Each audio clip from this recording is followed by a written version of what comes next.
Men and women who sacrificed their lives for our country. And with them, soldiers, sailors, airmen, and carabinieri deployed around the world to bring stability and security. Underlining our founding values, the national anthems of the Italian Republic and of the United States of America will now be performed.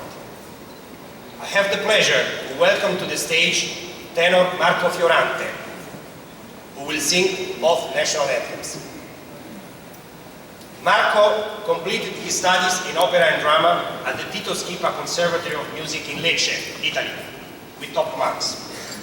He has performed at several Italian and international events, including last year's celebration of Italian Unity and Armed Forces Day. Please join us in welcoming him with a warm round of applause.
L'Italia se desta, nell'elmo di Scipio si cinta la testa, dove la vittoria le porga la chioma, che schiava di Roma in Dio la trionfa. Stringiam forte, san pronti alla morte, san pronti alla morte, l'Italia chiamò. Stringiam forte, san pronti alla morte, san pronti alla morte, l'Italia chiamò. Sì!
Touching performance.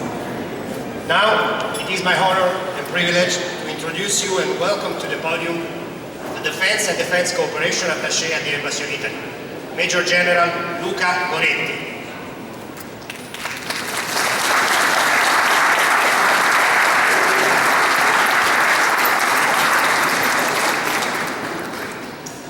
I promise I'll be short. Your Excellency, distinguished guests, ladies and gentlemen, let me welcome first of all Alfredo Lobianco, one of our older veterans, 94, with his friend from Poland. Today they are here with us. They deserve an applause.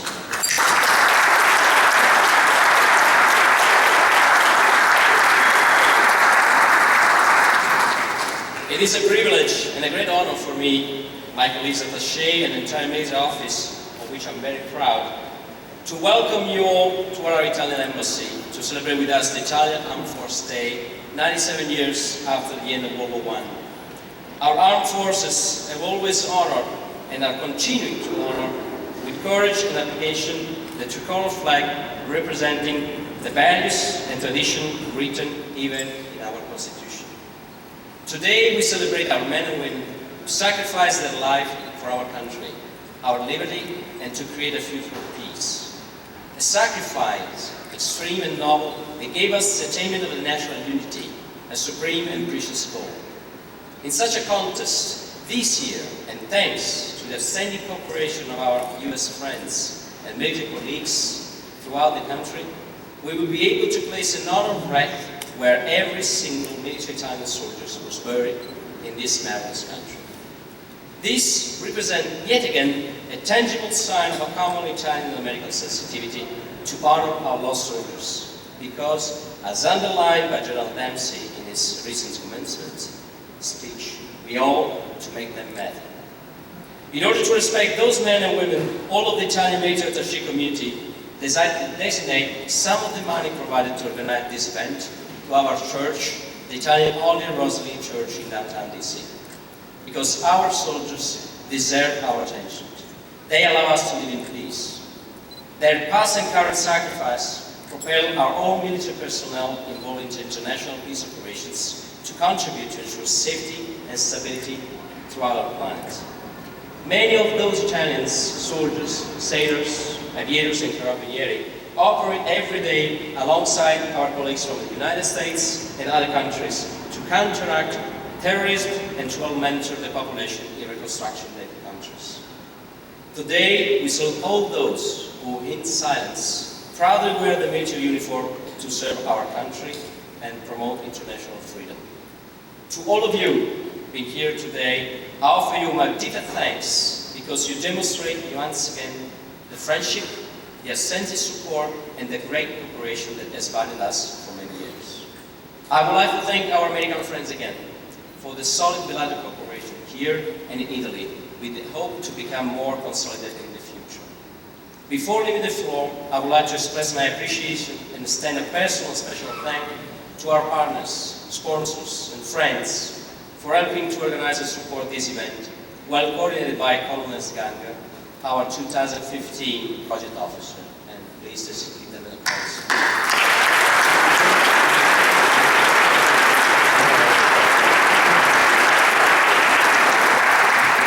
After my sincere and deepest appreciation to all of you for being here with us today, I'd like to now to ask our Chief of Mission, His Excellency Claudio Bisogniero, the Italian Ambassador to the United States, to close all our speeches with its address before opening the well-known Italian traditional buffet.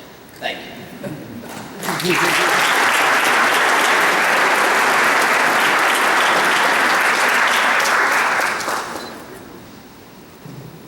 I promise I will not sing. And I will not stand in the way too much of your buffet. But distinguished guests, ladies and gentlemen, and Italian members of the European Parliament, welcome to the Embassy of Italy in this spectacular Washington fall day. I think we deserved this. I'm glad that so many of you could join us today to celebrate the Italian Armed Forces Day, which marked, as was said, the end of World War I on the Italian front on November 4th, 1918, almost 100 years ago. So a century has gone by. Many things have changed, but some things have actually not changed. Because our brave men and women in uniform continue to serve with pride and honor to uphold international peace and security, often together or shoulder to shoulder with their courageous American colleagues, allies and friends, and colleagues and friends from many other nations. As you know, today Italy holds the command of the UNIFIL mission in southern Lebanon. We have been in the Balkans for now nearly 15 years and we hold the command of the NATO KFOR mission there. And as for the counter-piracy operation, Italy has the command of the EU mission Atalanta in the Indian Ocean, and we are also in charge of the EU naval operation to stop in the Mediterranean human trafficking of migrants. In Iraq, we stand close to our American allies and the other members of the coalition in the fight against ISIL, with a strong, active and multifaceted collaboration with that particular coalition. And in Afghanistan, where we carried out one of the longest standing operations for Italy. Once again, Italian forces operate alongside the US and many other partners. In all of these areas, and many more, the Italian armed forces serve with outstanding results. And as a result, our country is a major security provider and a pivotal player in achieving our common goals of a safer world and a more prosperous world. These are goals that Italy and the US support and share through their engagement in the NATO alliance, at the United Nations and in other fora. Because Italy and the US cooperate in all the fields of defense, sea, air, land and space. And I have a quote here, actually a couple of quotes. Italy is one of the closest and strongest allies of the United States. It is a critical partner for the United States and a steadfast anchor for NATO's southern flank. End of quote. These are not my words. They are the words of President Obama on the occasion of his meeting with Prime Minister Renzi just last April. And as Secretary Carter remarked during his recent visit to Sigonella, a name that rings a bell to many of you, I'm sure, and then in Rome, our countries enjoy an enduring security partnership and a shared resolve to confront the challenges we face together in today's changing strategic environment. End of quote. Indeed, the Atlantic Alliance is facing a new security environment, new challenges, both from the east, from the south, and elsewhere, sometimes actually challenges and threats of a new nature. Think about hybrid warfare, think about cyber. So reassuring our eastern allies is of critical importance, and Italy goes proud of its impeccable credentials in upholding the principle of indivisibility of allied security.